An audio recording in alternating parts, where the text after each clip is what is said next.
वर्ष मला इतका हा त्रास होता स्पाईनचा आणि मला हे माहित होतं, पण मी काही करू शकत नव्हते. फक्त आता हे जे सगळेजण 4 खांब सांगितलेले आहेत त्या सगळ्यांचाच उपयोग करून, म्हणजे मी राजयोग, प्राणायाम, योगा आणि मेडिटेशन वगैरे करून हे माझं दुखणं थांबवत होते. कारण उपाय म्हणजे मला ऑपरेशन किंवा इकडे येण्यासाठी वेळ नव्हता. कारण खूप खेड्यामध्ये, दुर्गम भागामध्ये माझा व्यवसाय शिक्षक पेशा असल्या कारणामुळे 2 व्हीलर शिवाय पर्याय नव्हता. खडतर मार्ग आमचा, रायगडचे रस्ते तुम्हाला माहित आहेत. पण तरी सुद्धा मी आपलं टिकवत होते, कारण माझी 2 मुलं मला शिकवायची होती आणि ती दोन्ही मुलं माझी परदेशात आहेत. त्यातला एक MP म्हणजे फिजिओथेरपिस्ट आहे मास्टर, आणि दुसरा सायंटिस्ट आहे. माझे विद्यार्थी जसे मी घडवले तसेच माझी मुलं घडवायची होती आणि त्यामुळे मला थांबणं शक्य नव्हतं. पण शेवटी कसं असतं माहित आहे का, ह्या सगळ्या खांबांनी मला आधार दिला, त्याच्यावर मी माझं दुखणं थांबवू शकत होते. कळा काही येतं तर सगळ्यांना माहित आहेत.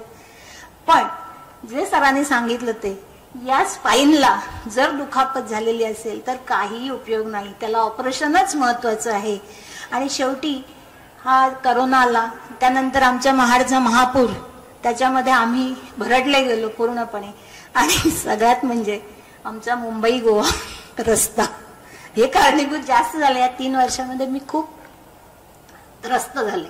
म्हणजे माझा मुलगा फिजिओथेरपिस्ट आहे, तरी सुद्धा मला तो सतत सांगत होता त्याप्रमाणे मी करत होते, पण नाही. आणि शेवटी मग मी म्हणजे ऑर्थोपेडिक्स वगैरे सगळे डॉक्टर्स झाले, सगळं काही झालं आणि माझ्या बहिणींनी पुण्याला आणलं. इथे आल्यावर सुद्धा आम्ही 4 ते 5 डॉक्टरांकडे मी फिरले, कारण स्पाईनचं ऑपरेशन, प्रत्येक जण म्हणाले मॅडम सगळं झालेलं आहे, तुम्हाला आता पर्याय नाही, ऑपरेशनच. पण ऑपरेशन करायला कोणीच तयार नव्हतं घरचे. कारण माझे वडील 70 साली सरांनी सांगितलं त्याप्रमाणे ससूनला ऑपरेशन झालं की पूर्वी काहीच ह्या गोष्टी नव्हत्या, म्हणजे एवढं ऍडव्हान्स नव्हतं. आणि त्यामुळे वडिलांना पॅरालिसिस मध्ये पण काठीच्या आधारावर का होईना ते जगले. पण 89 साली माझे सासरे, त्यांचं ऑपरेशन झालं आणि त्याच्यातच ते गेले. त्यामुळे माझ्या सासरकडची कोणीही मंडळी तयार नव्हती. फक्त मी, माझे मिस्टर, माझी बहीण आणि आम्ही सगळे 60च्या पुढचे. माझं वय आता 62 आहे. तर असं त्यामुळे मुलं इथे नाही, पण अशा दोरावर आपण करायचं. पण माझ्या मैत्रिणींनी सांगितलं की माझ्या भावाचा मित्र इथे आहे, तू त्याचं ओपिनियन घेतल्याशिवाय तू ऑपरेशन करू नकोस.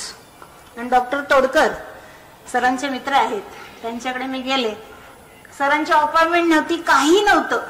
फक्त फोनवर त्यांनी सांगितलं की वर्षाची मैत्रीण आले, तिला तुला बघायचंय.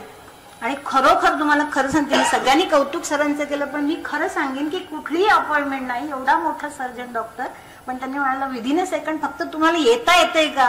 कारण माझे मिस्टर 72 वर्षाचे, 60व्या वर्षात त्यांनी गाडी शिकली आणि पुण्यात आले ते घेऊन मला. ते तर म्हणाले जमेल का तुम्हाला.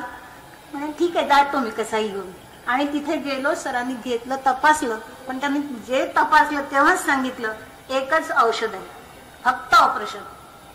पण आता मेंटली कोणीतरी सांगितलं की तयार व्हायला पाहिजे. पण सुरुवातीपासून मला होतं की ऑपरेशन करायचंय, कारण मला उभं राहायला पाहिजे. मुलं दोन्ही बाहेर आहेत, त्यामुळे मला प्रवास आहे. मी सरांना पहिल्याच वेळेला फक्त एकच प्रश्न विचारला, सर ऑपरेशन करायला माझी तयारी आहे, पण मी चालीन ना, मी चालणार आहे की नाही. जर चालणार असेल, उभी राहणार असेल तरच माझं ऑपरेशन करा. मग त्याने तेव्हाच मला एक म्हणजे दिला होता शब्द की मी ऑपरेशन करीन, मी माझं काम करीन, पण तुझं काम आहे की तुम्ही पूर्णपणे फिजिओथेरपी 4 महिने तरी केली पाहिजे. आणि मी सांगीन त्या पद्धत तुम्ही राहणार असाल तर तू नक्की चालशील. तुला हॉस्पिटलमधून बाहेर जाताना पूर्ण हॉस्पिटल चालून गेल्याशिवाय मी सोडणार नाही. आणि खरोखर आता त्यातून मी तिकडची पुण्यामध्ये बहिणीकडे राहायला आले. आता जहांगीरमध्ये सर बरं, आमचं माझं वय, आमच्या घरची लोक म्हणजे एवढी होती, धावपळ नको, म्हणून त्यांनी एकच सजेशन दिलं की मी जहांगीर किंवा ज्युपिटरला म्हणजे ऑपरेशन करीन. आम्हाला जवळ ज्युपिटर पडल्यामुळे तिथे आम्ही ऑपरेशन केलं. आणि खरोखरच म्हणजे आता मी शब्दात व्यक्तच करू शकत नाही. मध्ये सगळं ठरवलं वगैरे. माझ्या मुलांनी म्हणजे जो आता लंडनला आहे, फिजिओथेरपिस्ट आहे मास्टर, पण तो म्हणाला आई म्हणजे ऑपरेशन करण्याचा निर्णय घे, कारण तोही सांगत होता जरा ताकद वाढू दे पायाची वगैरे. पण 3 महिने मी फिजिओथेरपी घेतली तरी काही प्रयत्न होत म्हणजे वाढलं नाही. मग तो म्हणाला कर ऑपरेशन, पण मी सांगतो तो डॉक्टर आपण बघूया. आणि मग त्यांनी आत्ताच्या नवीन पद्धतीनुसार नाव वगैरे सरांचं वाचलं, कुठे सगळ्यांचे हे घेतले आणि मग त्यांनी मला सांगितलं की असे राहुल चौधरी म्हणून म्हणजे पुण्यामध्ये डॉक्टर आहेत, त्यांच्याकडे तू ऑपरेशन कर. मग मी त्याला सांगितलं की बाळा मी त्यांच्याकडेच गेले, त्यांच्याकडूनच सगळं आम्ही त्याला आधी कळवलं नव्हतं कारण तो तयार नव्हता व्हायला ऑपरेशन करायला तयार. तर त्यामुळे म्हटलं अरे मी त्यांच्याकडेच गेले होते, त्यांचा सल्ला घेतला आणि मी त्यांच्याकडेच ऑपरेशन करणार. मग तो मला बिंदास कर. म्हणजे इतकं कॉन्फिडन्स होतं की त्यांनी सगळे हे म्हणजे सरांबद्दल आलेले जे रिपोर्ट आहेत सगळ्यांचे त्याच्यावर त्यांनी तिकडे शोधलं आणि मला त्यांनी सांगितलं. आणि खरोखर केवळ फक्त सरांच्या विश्वासावरतीच आणि त्याने दिलेल्या माझ्या सपोर्टवरतीच मी ऑपरेशनला तयार झाले. आम्ही फक्त 3 जणांचं हॉस्पिटलला होतो. त्या दिवशी सुद्धा जेव्हा मला अनेस्थेशिया वगैरे काम म्हणजे हॉस्पिटलमध्ये नेलं ऑपरेशन थिएटरला, तर मी आपलं फक्त म्हणजे एकच होतं आपल्या शेवटी श्रद्धा आहे. सरांनी सांगितलं की अंधश्रद्धा नसावी पण श्रद्धा असावी. मी नामस्मरण करत होते. मला सरांनी येऊन बघितलं पण तोंडाने सांगितलं मी आलोय, पण मी थोडी आले. मग मास्क काढून दाखवला. येस म्हटलं सर नक्की ना. मी तरी सुद्धा त्या अवस्थेत सुद्धा विचारलं सर नक्की चालणार ना. आणि अजूनही मी त्यांना प्रश्न विचारते.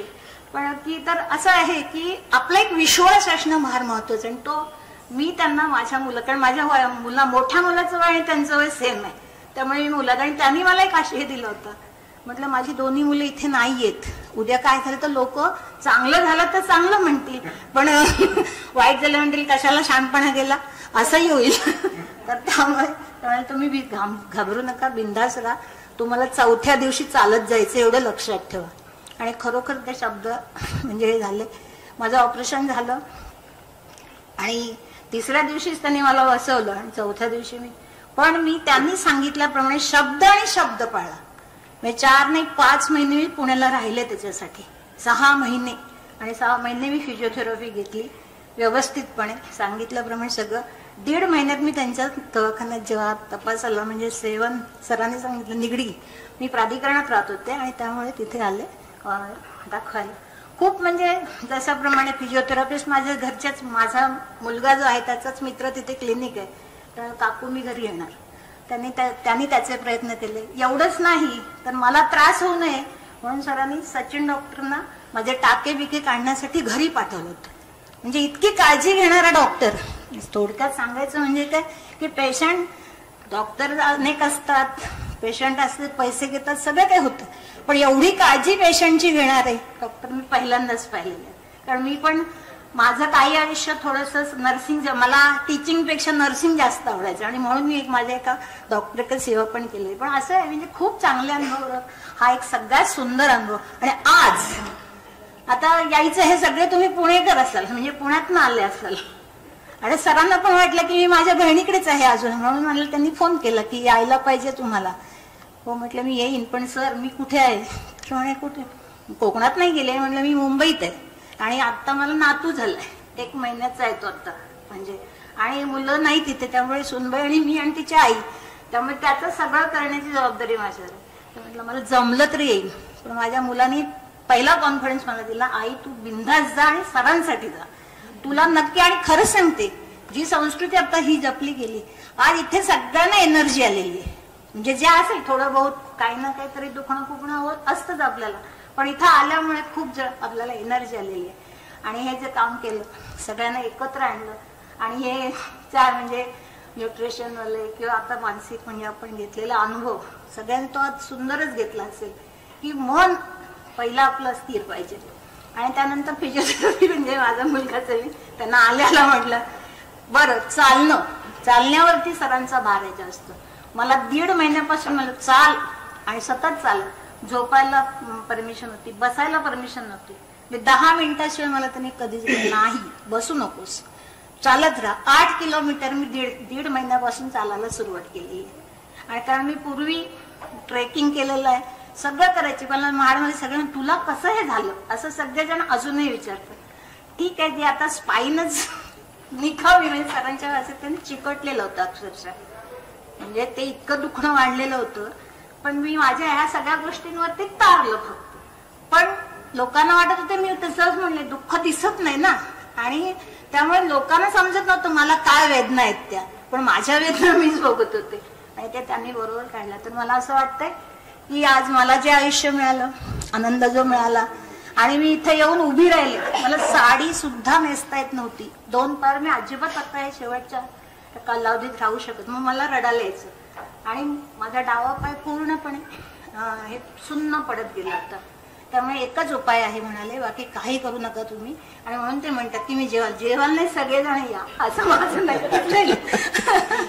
कारण खरंच आहे, सुंदर जीवन मला त्यांनी दिलेलं आहे, त्याबद्दल मी त्यांचे पुन्हा आभार मानते. आणि असंच त्यांच्या पुढील कार्याला आपल्या सगळ्यांकडूनच मी त्यांना शुभेच्छा देते.